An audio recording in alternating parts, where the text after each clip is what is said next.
Welcome back, everyone, to another episode of AI Bible Story Podcasts. Today we have a very special guest, someone who needs no introduction.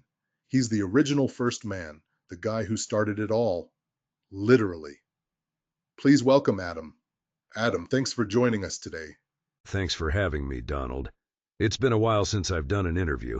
Last time was, well, never. So this is a first for me.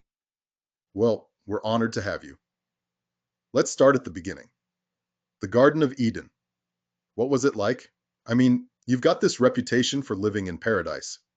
Was it as perfect as they say?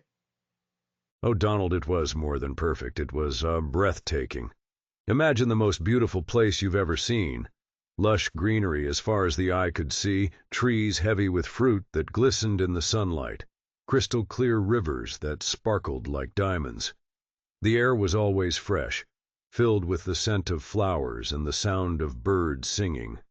And the animals, they were so peaceful, so full of life. Lions lounging with lambs, eagles soaring alongside doves. It was harmony, Donald. Pure, unbroken harmony. That sounds incredible. But wait, if it was so perfect, why did you and Eve eat from the tree of knowledge of good and evil? I mean, you had one rule, right? Don't eat from that one tree. What happened? It's hard to explain, Donald. You have to understand. Eve and I were new at this whole being human thing. We didn't have a manual or anything. We were innocent, in every sense of the word. Of course, God had warned us about the consequences of eating from that tree, and we should have trusted him. But then, the serpent showed up, and... Hold on. Hold on. The serpent. Let's talk about that. What was that conversation like? Did you know it was, the devil in disguise? No, not at the time. Of course, a talking snake was strange, but his words were so enticing. This serpent, there was something different about him. He was cunning, persuasive. He didn't just talk. He whispered. He made it sound like eating from the tree would make us like gods. In fact, he literally said, "You won't die. You'll be like God, knowing good and evil." And well, desire and curiosity got the better of us. Okay, but let's be real.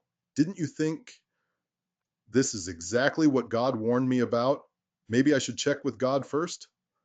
I mean, he walked in the garden with you all the time, and he had warned you about that tree. So why not ask him? Why not call on him? Yeah, in hindsight, that would have been the smart move. But at the time, it felt like, I don't know, like we were being offered something special. Like we were missing out if we didn't take it. And once Eve took a bite and handed it to me, I didn't want to let her down. I didn't want to be left behind. So I ate it. Ah, the old peer pressure excuse. Classic. But then after you ate the fruit, what happened? Did you immediately feel different? Oh yeah, it was like a veil had been lifted. Suddenly we realized we were naked and we felt ashamed. It was a feeling I'd never known before. We tried to cover ourselves with fig leaves, which by the way are not comfortable. And then we heard him. Wait, let's pause there. You heard God walking in the garden? What does that even sound like? Was it like thunder or... It's hard to describe. It was more like a presence. You could feel it before you heard it. Like the whole garden just knew he was coming. The air would grow still, the birds would stop singing, and there was this sense of awe. But when you've just broken the one rule he gave you, that awe turns to dread. I'll never forget the sound of his voice calling out, "Adam, where are you?" Okay, let's unpack that. God's all-knowing, right? So he already knew where you were. So why did he ask? I think it was less about finding us and more about giving us a chance to come clean. Like, hey, I know what you did, but I want to hear it from you. But instead of being honest, I kind of blamed Eve. I said, "The woman you gave me, she gave me the fruit and I ate it." Ouch, not your finest moment. What did Eve say? She blamed the serpent. And honestly, the serpent didn't have much of a defense. It was a mess. But God didn't let us off the hook. He explained the consequences: pain in childbirth for Eve, hard work for me, and eventually death. And then he made us leave the garden. Okay, let's talk about that. Being kicked out of Eden, what was that like? Was it as dramatic as it sounds? It was heartbreaking. We'd never known anything but Eden. Suddenly we were out in the wild, fending for ourselves. The ground was hard, the thorns were sharp, and the animals, they weren't so friendly anymore. But here's the thing. God didn't just abandon us. Before we left, he made clothes for us out of animal skins. It was like he was saying, I'm still with you, even though things are different now. That's actually really touching. But do you ever wonder what would have happened if you hadn't eaten the fruit? Like, would we all still be in Eden, living the perfect life? All the time, Donald, all the time. I think about it every day. What if we'd just trusted him? What if we'd just said no? But here's the thing. Eve and I learned a lot from that experience. We learned about consequences, about responsibility, and about grace, and maybe, just maybe, that's what God wanted us to understand all along. Wow, that's deep, Adam. Let's dive a little deeper. What was it like being the first humans? I mean, you didn't have parents, no siblings, no friends, just you, Eve, and God. Did you ever feel lonely? Lonely? No, not really. God was always there, walking with us in the cool of the day. And Eve, she was my partner, my other half. We had each other, and that was enough.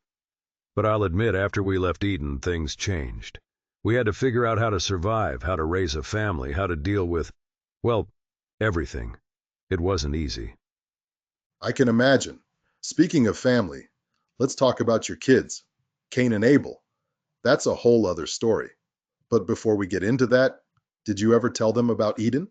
Did they know what they were missing? Oh, we told them. We told them everything. About the garden, the tree, the serpent, all of it. But you know how kids are. They listen, but they don't always understand. And then, well, Cain and Abel's story is a reminder that the consequences of Eden didn't end with us. They carried on through our children and their children, and so on. That's heavy. Do you think humanity will ever get back to that kind of paradise? Or is Eden just gone forever? You know, Donald, when Eve and I were leaving the garden, God gave us a promise. It was a glimmer of hope in the midst of our despair. He said to the serpent, I will put enmity between you and the woman, and between your offspring and hers. He will crush your head and you will strike his heel. That's from Genesis 3:15. At the time, I didn't fully understand what it meant, but now I see it as a promise of redemption. God was telling us that one day a Savior would come, someone who would undo what we had done, someone who would crush the serpent's head and restore what was broken. Wow, that's a powerful promise. So you're saying God didn't just leave you without hope? He gave you a way forward? Exactly. Even in our darkest moment, God was already planning a way to bring us back to him. And it wasn't just for Eve and me, it was for all of humanity. That promise was the first thread of a story that would lead to Jesus, the one who would ultimately defeat sin and death. That's incredible. So, do you think we'll ever see a place like Eden again? A place without pain, without sorrow? I do. In fact, God gave us another promise, one that's even more breathtaking. In Revelation 21, it says, And I heard a loud voice from the throne saying, Look, God's dwelling place is now among the people, and he will dwell with them. They will be his people, and God himself will be with them and be their God. He will wipe every tear from their eyes.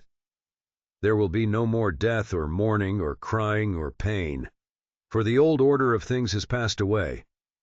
That's Revelation 21, verses 3 and 4. Wow, that's that's beautiful. So, you're saying that one day God will restore everything. No more pain, no more sorrow, just like Eden?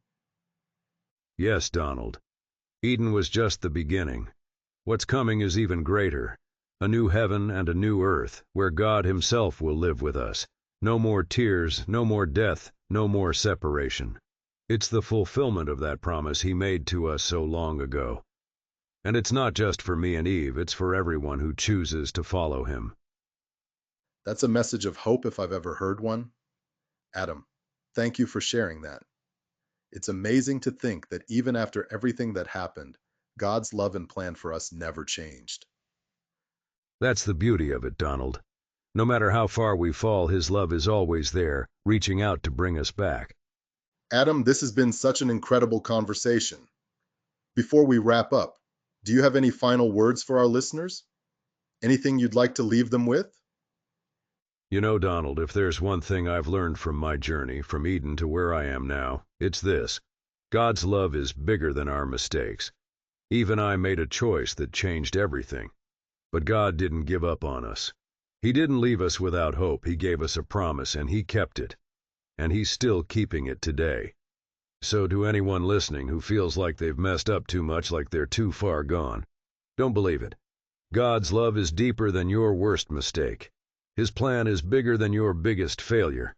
And his promise is for you, just like it was for me. Eden may be behind us, but what's ahead is even greater. A new heaven, a new earth, a place where every tear will be wiped away. That's the hope we have. That's the promise we hold on to. And it's a promise for everyone who chooses to trust him. That's powerful, Adam. Thank you for sharing that. I think we all needed to hear it. Listeners, if you take one thing away from this episode, let it be this. No matter where you are in life, no matter what you've done, there's always hope. God's love is relentless, his promises are true, and his plan is always to bring us back to him. Thank you so much, Adam, for joining us today and for sharing your story with such honesty and heart. And thank you, our listeners, for tuning in. If you enjoyed this episode, don't forget to like, subscribe, and hit the notification bell so you never miss an episode of AI Bible Story podcasts. Until next time, stay curious, stay hopeful, and remember, no matter what, you're never too far from God's love. Stay tuned for our next episode.